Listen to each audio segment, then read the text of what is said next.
Danger of world war grows by the day over Ukraine. Yikes. Now would be the time to join a revolutionary party or organization, an anti-war coalition, something, right?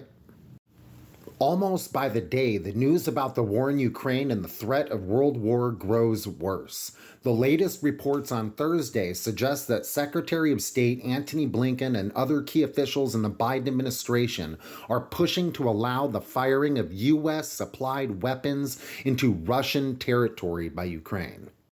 Skipping ahead, those demands by the Ukrainian president followed statements only 2 days earlier by General Charles Brown Jr., chair of the U.S. Joint Chiefs of Staff, that U.S. troops under the umbrella of NATO would eventually end up in Ukraine.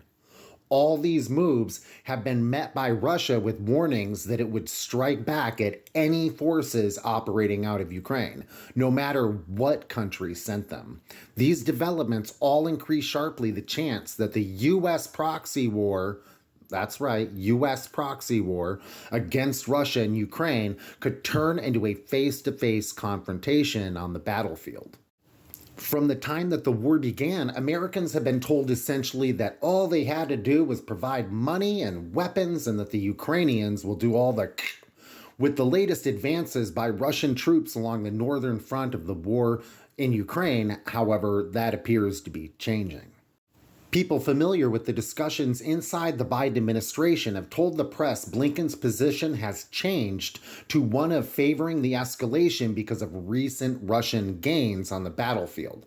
Consideration of Chinese and other proposals for negotiations to end the conflict continue to be ignored by the administration, which has participated in sabotage of peace talks several times over the years since the Russian invasion began.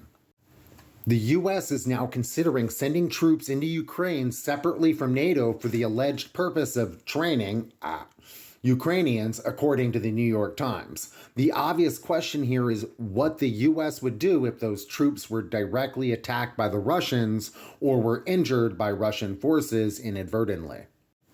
With Israel's war on Gaza still raging, ongoing U.S. bombing in South Yemen and elsewhere, and the stepped-up U.S. military patrols in the Pacific, the latest escalation in Ukraine has essentially put the country on a war footing all over the world. It can only be hoped that peace forces can convince the people to push for reversal of these policies.